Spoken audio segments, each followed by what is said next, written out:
Hey guys, well first and foremost I want to thank everyone that subscribed to the channel. I was not expecting to get any subscribers from the video of the lab tour, let alone over 1,000, so that's pretty cool, thank you. It's motivated me to try and make some more videos. Eventually I'll hopefully get into some repair videos probably in the fall and winter, but for now I'm going to share some of the finds that I've recently acquired with you. So last week I was browsing the web, local classifieds, and I saw someone with this TDS 754D oscilloscope for sale pretty cheap. So I went and met the guy. He explained to me that he was a retired electrical engineer. He did something with lasers. I'm not quite sure what exactly.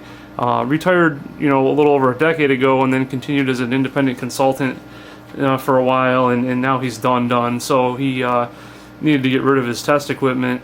None of this other equipment was listed at the time, just the 754D. So when I went there and bought the 754D, I took a look at some of the other stuff he had, and some pretty neat stuff. I bought this HP 201C audio oscillator from him. I don't need it for anything, but it's a pretty cool piece of history since it was based off of the design that originally started Hewlett-Packard back in the 30s.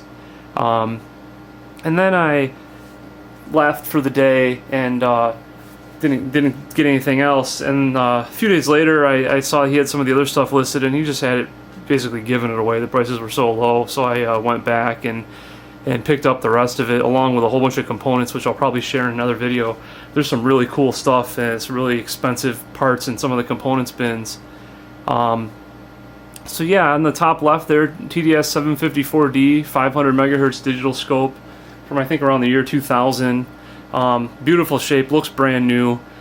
Came with 4 probes, but unfortunately they're not 500 megahertz probes, they're 100 megahertz probes, but they're still in really nice condition. So I'm happy with that. And below that, this one's really cool. It's an R7103 microchannel plate 1 gigahertz oscilloscope. I've always wanted a microchannel plate scope. I don't really have a need for it, but I thought they were cool, and this one's especially cool since this had a lot of history in the United States nuclear testing program. You can read about that on TechWiki and some other places. I think when I visited the Atomic Testing Museum in Las Vegas, they had a whole rack of these in one of the areas there. I'll have to take a look for the picture and see if I can include that in the video. R7103 looks absolutely brand new. There doesn't seem to be any wear on the microchannel plate at all. The display's bright throughout. I don't see any dim spots. Got it turned up a little higher than I'd like to right now just to get it to show on camera here, but it'll be fine. It's got a warning light on it that tells you have a limited amount of view time, which I think from the manual is about an hour, after which it shuts off and you have to reset it. But pretty cool scope. This thing's a monster. It's probably about 2 feet deep, but it's not very heavily, so it was easy to move. I might buy another 7000 series plug-in to stick in the middle bay, regular 1 megohm impedance module of some sort, and keep this around. It's not worth selling. It's too big to ship, but I have plenty of room for it here, so it's a pretty cool thing to have. The R7103 has the 7A29 vertical amplifier and the 7B10 horizontal time base installed in it, so it is set up for 1 gigahertz operation. And then in the middle there was a Stanford Research DS345 30 megahertz function generator. It's a pretty nice function generator. It's very small compared to my HP 3325B. I'll honestly probably list that up for sale. I don't need another function generator, and selling just that will pretty much pay for this whole lot of equipment, so I gotta take a win where I can get one. And on the right there's a Monsanto 100B counter, and from what I read online, that's the same Monsanto that was responsible for a lot of chemicals like Roundup and DDT, Agent Orange and things like that. But apparently they were one of the pioneers of LEDs and displays back in the 60s and 70s, so they apparently had some test equipment for sale back then. So my only piece of equipment with Nixie tubes in it, it's not worth much money, so I'll probably keep it around because it's just cool. It's nice and compact as well. And below that there's a Boonton Electronics 92A RF millivolt meter. That's also in beautiful shape. It works well. It has the probe and it has a few adapters. It has the 50 ohm termination adapter. It has a unterminated BNC adapter, and it also has the 100 to 1 voltage divider. Unfortunately, it's missing the regular probe and the T, which from what I understand were calibrated with the machine and they match the serial number. I can't find any for sale online, but again, it's another piece of equipment. I didn't really need it, but it's not really worth selling for what they go for, but it's kind of neat, might come in handy for certain things. So I'm going to keep that around.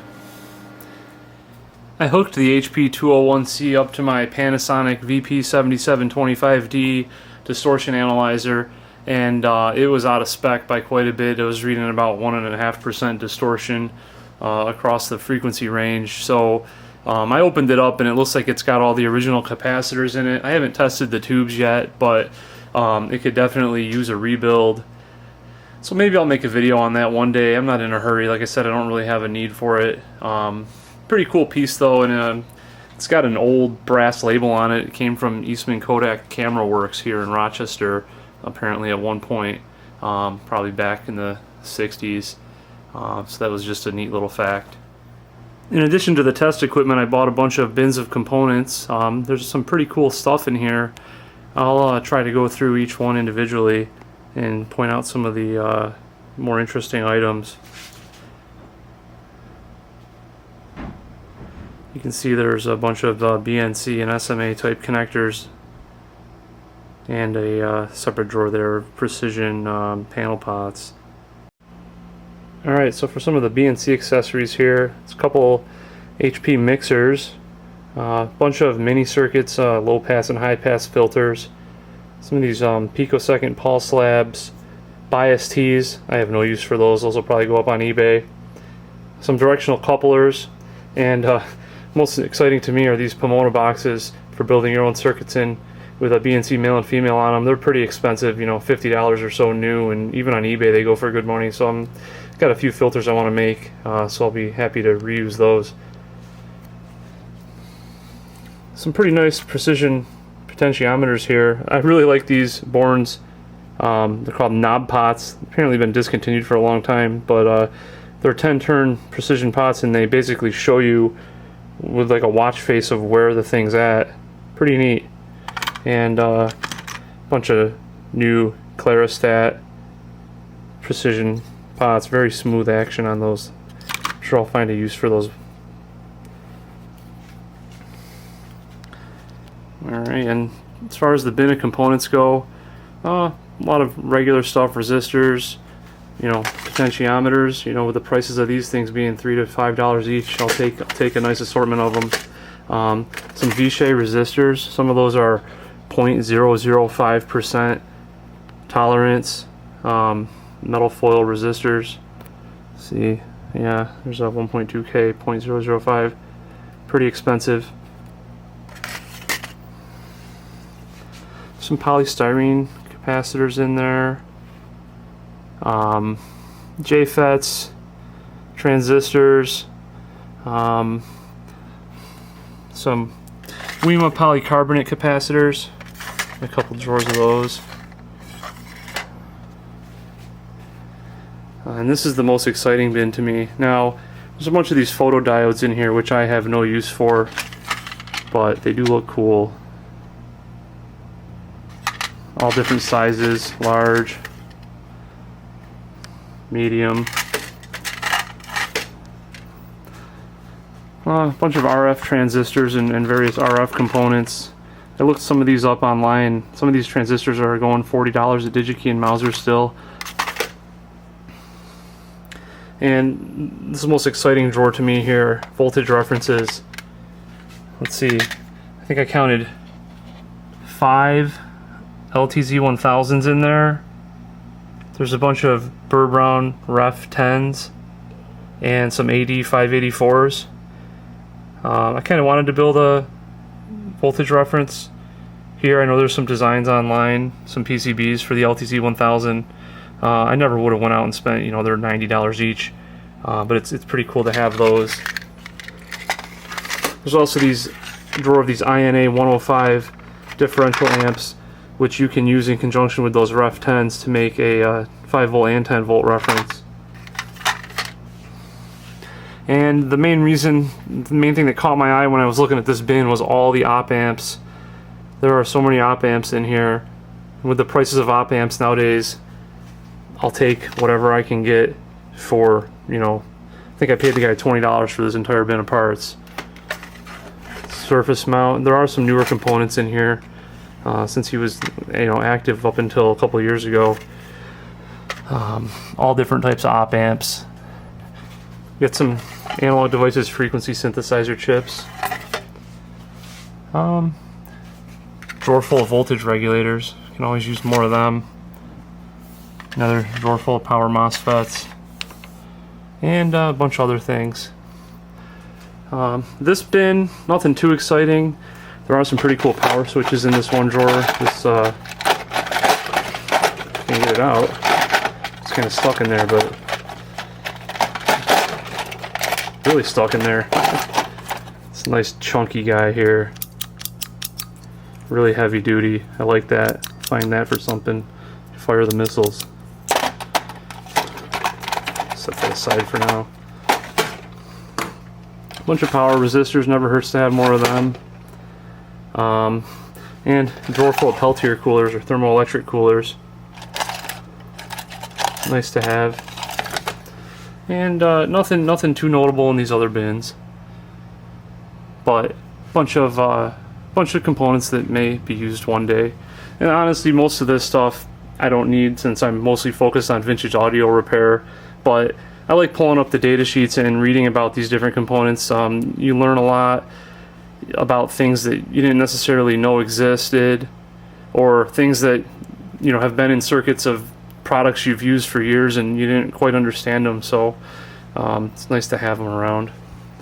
And in this drawer there's some pretty neat, really heavy duty pilot lights here. These are pretty chunky, heavy. I think this one's got a, you can dim it by turning it, so find a use for them one day.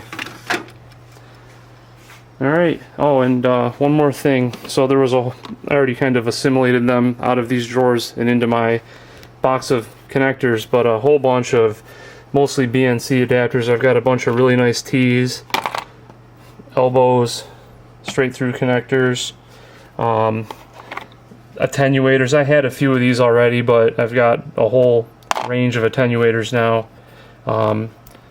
Whole bunch of 50 ohm feed-through terminators, including some of these larger 5 watt Tektronix ones. It's nice to have. A bunch of SMA, SMB, SMC connectors in there. And this is an APC 7 to N connector. These are $300 and something new. I don't have any equipment that uses APC 7, but might keep them around in case I ever come across some old piece of gear that has that, or just get them up on eBay and see if I can make a few bucks on them. And of course more N connectors and adapters. Alright guys, so that's all I got for now. If you have any suggestions on what to use some of this gear for, you know, shoot it out there. I'm always interested in building new circuits and learning new things. And as far as repair content goes, I'm not too busy here. Summertime, I'm working outside, but I picked up this nice Pioneer SX9000 a couple weeks ago and had a channel out, so I'm going to be going through that soon. I was waiting for DigiKey to get the transistors in stock to rebuild the power amp. They've been out of stock for a while, so those parts will be here this week and I'll try to get a video together on that. Alright, thanks for watching. Have a good night.